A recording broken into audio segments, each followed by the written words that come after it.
রাতে তাপমাত্রা নেমে যায় -180°C।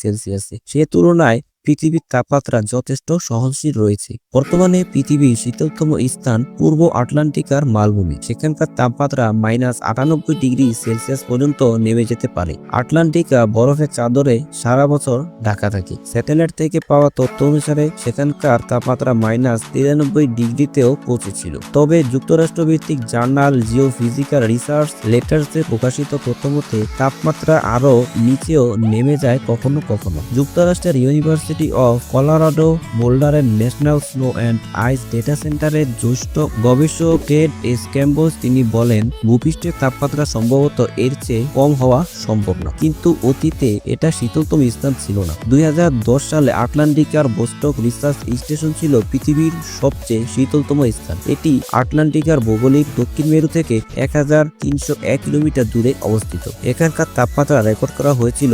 -89.2°C।